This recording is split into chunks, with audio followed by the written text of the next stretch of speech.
I'll turn it over to Councilmember Kim for her comments. Thank you.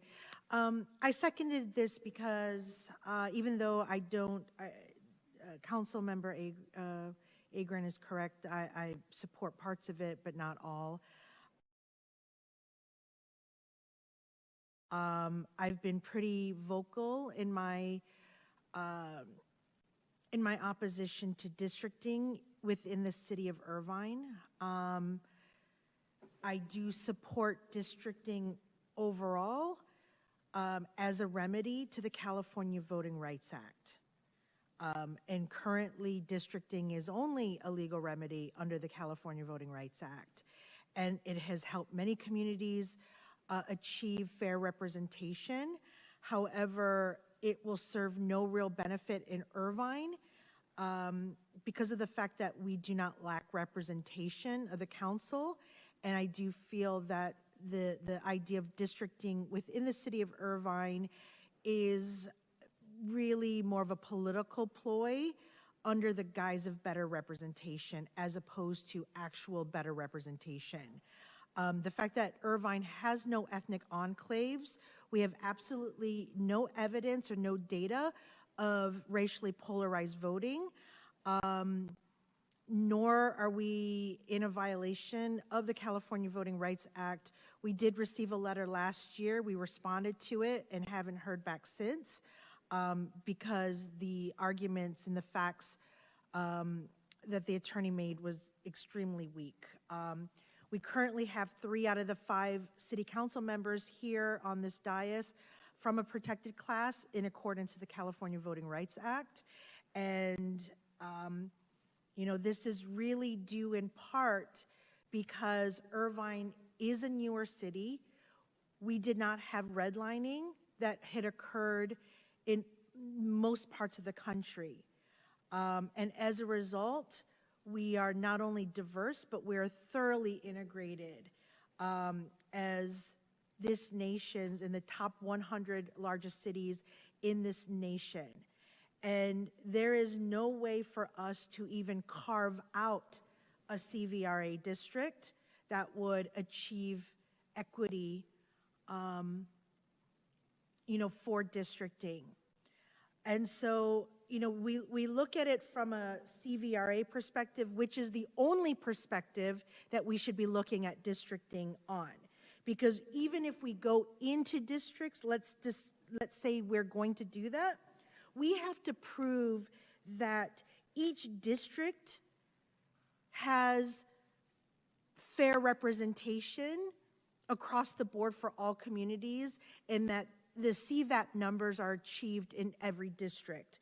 We will be subject to having independent districting commissions that will look at that as they should. But in terms of why not just put it on the ballot, I will tell you why we should not put it on the ballot. It is because we all have a fiduciary responsibility in making sure that we protect our city and our residents for the Federal and California Voting Rights Act. So we should not be putting something that we know we would be jeopardizing. So moving away from the California Voting Rights Act, then we have the other issues at hand. And that of what I'm hearing is representation. Now I received, and I think we've all received, numerous emails from residents not wanting to lose having all 5 of us as representatives. They do not want to reduce having 5 votes to only 1 vote. That could potentially happen. Right now, each of us sitting here is beholden to every single resident here within the city of Irvine. And how is having only 1 representative better for our residents? It's not. Our city has excelled under the current at-large electoral system because we are all equally emboldened to each and every one of you. Every single one of you. And when we look at places like the Great Park or Orchard Hills, they can come to every single one of us. Rancho San Joaquin, what did the advocates in that neighborhood do when their area was being threatened, or what they felt was threatened by developers? They reached out to every single council member. And before it even came to the council, they got support. But guess what would happen if we were districted? I live the furthest away from Rancho San Joaquin, and we have RENA numbers, and there's open space there, or there's land willing to sell. What's not saying that I wouldn't want to put all development there?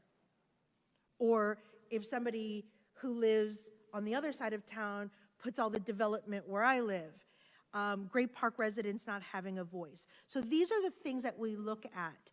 And because of our at-large system, we have one of the most highly regarded cities in this country, if not the whole world, because of our first-class public safety, our nationally ranked schools, the abundance of open space, and our prosperous business community. And oh, by the way, when a new business opens, and it's in one person's district versus another person's district, and we can't go to the ribbon cutting ceremony, and we can't encourage economic development in one part of town, we are all equally responsible for the city of Irvine. And so I really urge my council colleagues not to support district elections.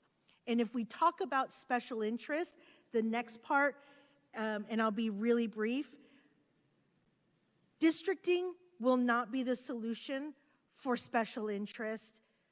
Special interest will be able to go into each and every district and pour money and canvas in a very methodical, calculating way. Right now, when they want to hit you, they have to hit at large. But when you're districted, they can go after each person in a very methodical way. So we have to look at things sort of on both ends. So it will be less expensive for the candidates, but we can solve that through increasing the campaign contribution limits that we currently have, which is the lowest in the entire county of only $550. And so districting is not a solution for campaign finance. Campaign finance is a solution for campaign finance. So we cannot confuse the two. And so I will not be supporting this, the districting part. If there's, and I hope my council colleagues will hear my passionate plea and will join me and the various neighborhood groups and the advocates and nonprofit organizations that have written and spoken out. Thank you.